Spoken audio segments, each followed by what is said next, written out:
defense resting in the felony gun case against Hunter Biden. The president's son ended up not testifying in his own defense.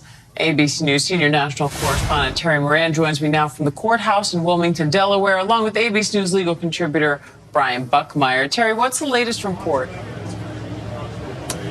Diane, both the defense and now the prosecution have rested. The defense, after a long consultation, Hunter Biden was questioned by the judge in a sidebar with the sound muffled from the rest of us. It seemed that was the moment at which the decision was confirmed to the judge that Hunter Biden would not take the witness stand. And then the defense rested its case based on its cross-examination of some of the prosecution's witnesses and a few of its own witnesses as well. And then the prosecution called one more witness, an FBI agent, who offered some metadata from Hunter Biden's phone that placed him at a 7-Eleven here in Wilmington, where in his own book he acknowledged that was the kind of place that he would go to buy drugs just a couple of days before the purchase of the gun, just an effort to shore up the prosecution's case that Hunter Biden was not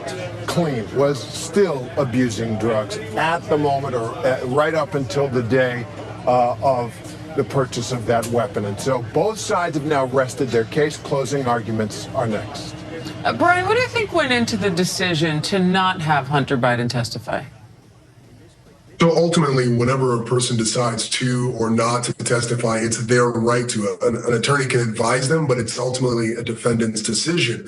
I think for a case like this, there's no one, I think Terry has said this in the past, there's no one who can directly testify as to Hunter Biden's thought process, his specific drug use in his private and personal kind of quarters, other than Hunter Biden. And so in a case where you don't have to prove your innocence, but the prosecution has to prove your guilt, I think putting him on the stand could have been potentially one step forward and two steps back when you think of a cross-examination against Hunter Biden, not only from a criminal standpoint, but also just from an embarrassment standpoint for himself, his family, including the current president.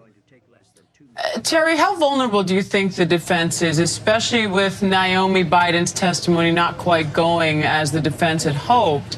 How vulnerable do you think they are now without Hunter Biden testifying in his own defense? Well, there's no question that the prosecution presented a great deal of evidence about Hunter Biden's drug use before and after the day in question in this case, October 12th.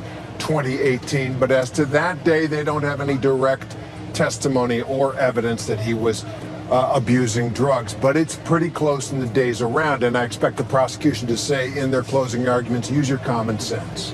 Was this person truly not abusing drugs? Would you want your own relative to be purchasing a gun if this was the pattern in their life? And I'm now being handed a note, so judge just is reading the jury instructions now. And there's one jury instruction I want to get to. That's the word knowingly.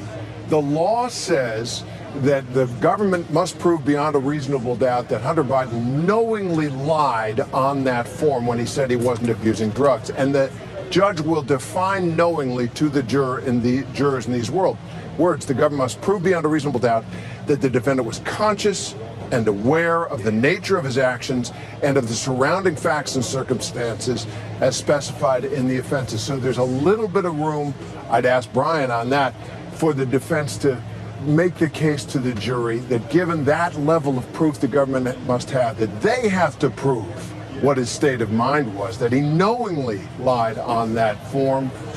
Maybe there is some reasonable doubt that the defense can raise with at least some of the jurors. And of course, like any other case, the burden of proof here is on the prosecution. Brian, closing arguments are set to begin soon. What are you watching for there?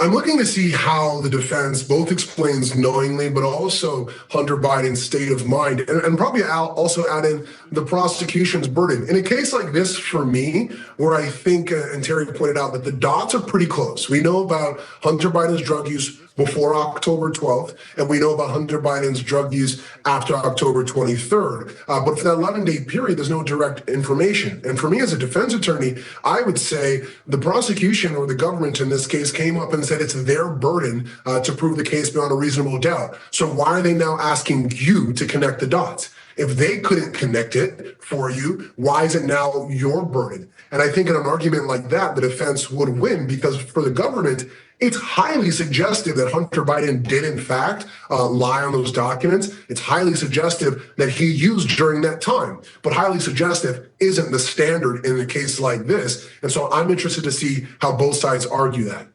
All right, Terry Moran, Brian Buckmeyer, thank you both.